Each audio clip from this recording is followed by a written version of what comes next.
Gen Z is embracing tradition. Hello everyone and welcome once again. So today we are going to discuss about why Gen Z is suddenly turning conservative. Let's go.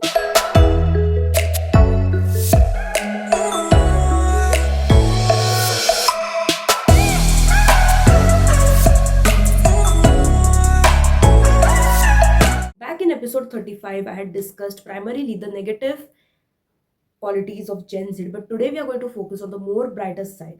So Gen Z is basically from 1997 to 2012, and it is like the most criticized generation, known for its self-expression, known for its individuality, and also they have changed a lot of things like the millennials. And Gen Z is like a mixed thing, just like every other generation. When a new generation comes, the old generation definitely has a lot of conflicting viewpoints, and then the blame game happens. Gen Z is one of the craziest generations, the ones with the blue hair and septum piercings and the coolness and the rebel. And Gen Z, though it is like having a lot of like normalization of hookups, wrong things, situationships, fake things, etc., there is now a growing trend of Gen Z craving for truth. Over 28% of Gen Zers identify as LGBTQ, which is really shocking. First is the rise in religious affiliations. For the first time in history, after many years, men are seen more religious. There's a growing trend of men becoming more religious, focusing more on their health and emotions.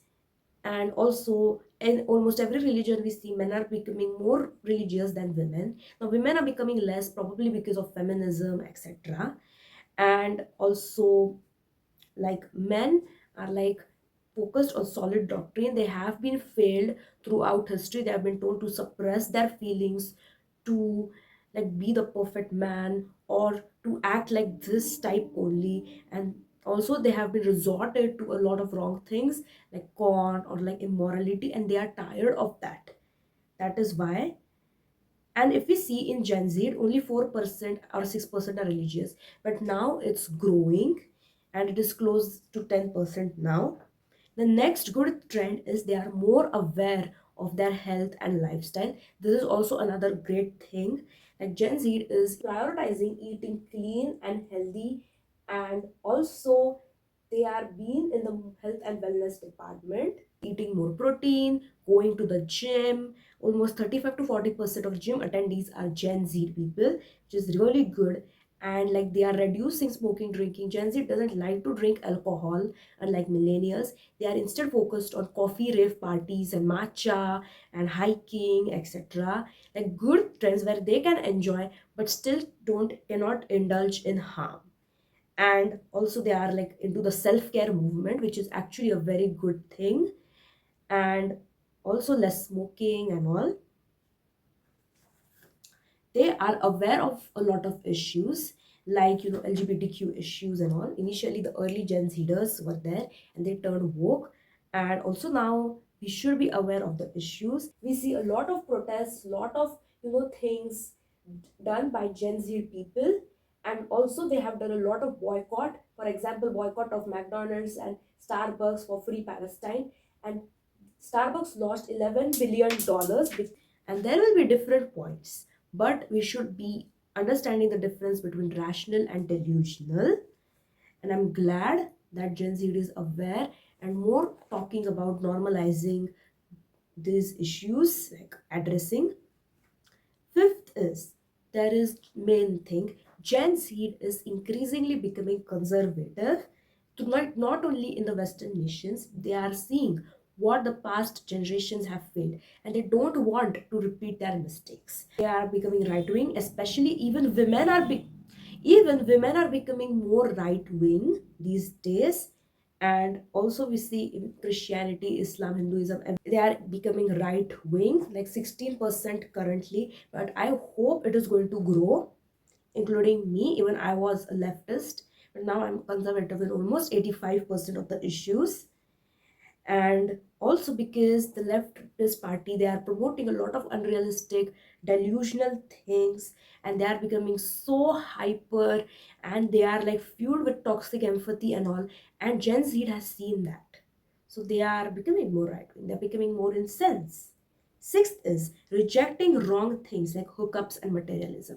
Gen Z is tired of sex scenes shown in the movies and also vulgarity, and they are in the hookup culture, but there is now a growing trend where they are interested in committed relationships. They want something in quality, they don't want materialism and all. And that is why they are like into more old school romance and all. Recently, Sayara movie was released. Sayara stars Ahan Pandey and Aneet Padda. Both look great and have acted great. राहों पे तेरी मैं जाऊं बिखर अगर साथ मेरे तू है हम सफर And a lot of its attendees, around 70%, were Gen Z. So people liked this movie because it brought the timeless romance, unlike recent Bollywood's promotion of hookups and the luxury romance, etc. Overdue of PR is there. Even I watched the movie and it was great.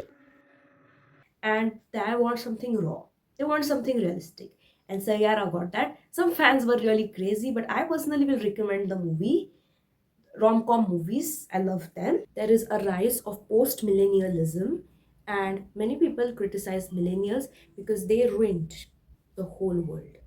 Also, we see that Gen Z are now craving for something solid. They know, like, they are more focused on self-worth. They are realizing that this does not come from material wealth and all.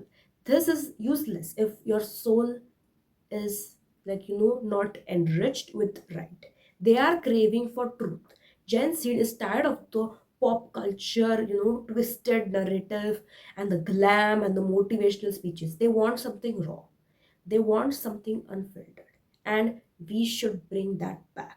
Gen Zers, especially men, are tending to be more conservative and women are becoming more liberal. Gen Z is tired of the woke new age BS. We are seeing a growing number of people converting to either Catholicism or Orthodoxy from Protestantism, and also they are like interested in traditions, hymns, and rituals more than the pop culture way. And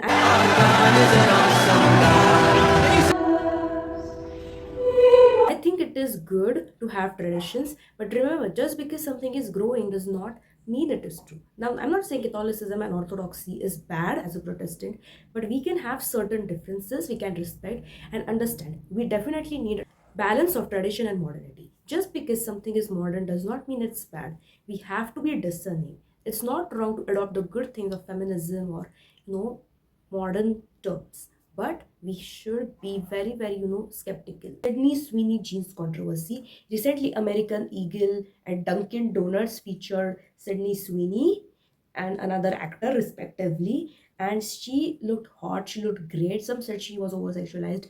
Genes are passed down from parents to offspring, often determining traits like hair color, personality, and even eye color. My genes are blue. City Sweeney has her genes. But a lot of woke people said that no, she's a Nazi. And I don't think having blonde hair and blue eyes is wrong. Now, beauty is subjective in some areas or objective.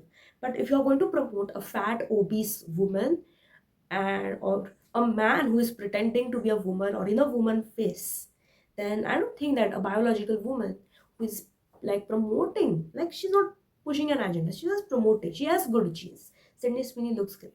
Is not wrong. My genes are great, at least. I agree that Sydney Sweeney does sexualize herself a lot, but I don't think the ad is morally wrong. So I just don't know in this delulu world they are living. Honestly, I would like her to be in commercials than some, cranky, obese piece of shit. That is someone who is, crazy. Next is the K-pop Demon Hunters. A new movie is being released, animated K-pop Demon Hunters, and it is actually a Christian-based movie. Like they are saying that you should not be idealizing, like worshipping anyone. A bad idol team, this is my idol song. You gave me your heart, now I'm here for your soul. I'm the only one who love yours is. I'ma be your idol. And a lot of things are there. Like they teach a lot of good things to youth, especially, and I will highly recommend that. It is the producer EJ is a Christian and he made the movie, so I'm so happy he made it. And we see in a lot of pop culture and also in real time that Gen Z wants something right.